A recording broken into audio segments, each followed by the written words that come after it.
গত ৭ অক্টোবর ইসরায়েলে হামলা চালিয়ে প্রায় ২৫০ জনকে জিম্মি করেছিল হামাস। ওই হামলায় নিহত হন অন্তত ১,১৩৯ জন।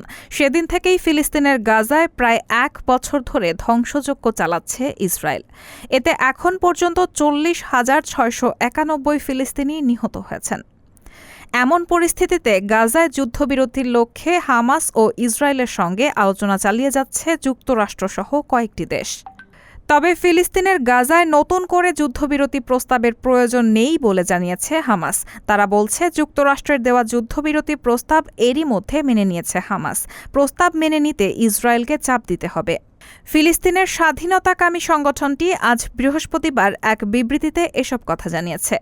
বিবৃতিতে হামাস বলেছে, দক্ষিণ গাজার ফিলাডেলফি করিডর থেকে সেনা প্রত্যাহার না করতে অবিচল ইসরায়েলের প্রধানমন্ত্রী বেনিয়ামিন নেতানিয়াহু। এর মাধ্যমে তিনি মূলত যুদ্ধবিরতি চুক্তির প্রচেষ্টাকে ব্যাহত করতে চান। বিবৃতিতে আরও বলা হয়, নেতানিয়াহুর ফাঁদ ও কূটকৌশলের বিরুদ্ধে আমরা সতর্ক করছি। আমাদের জনগণের ওপর আগ্রাসন দীর্ঘায়িত করার জন্য তিনি চুক্তি সংক্রান্ত বিভিন্ন আলাপ আলোচনা ব্যবহার করছেন। রায়হানা মুন, সবার কথা।